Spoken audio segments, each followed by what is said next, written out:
Weeks before nesting season, the restoration of an endangered bird habitat along Mission Bay is nearly complete.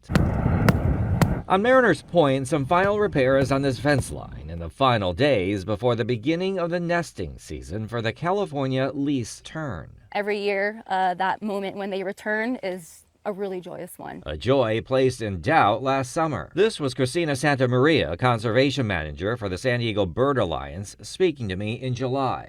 It's heartbreaking. Heartbreak after at least one vandal hopped these fences and created havoc in the nesting preserve, stomping on nests and eggs, destroying signage, asking the terns not be disturbed, along with camouflage blinds used to monitor the birds. The vandalism occurred amid increasing threats for the endangered birds. From habitat loss to food scarcity, biologists worried whether the effects of the vandalism would end up keeping the birds away. After our story aired, Santa Maria says something remarkable happened. What was the response like?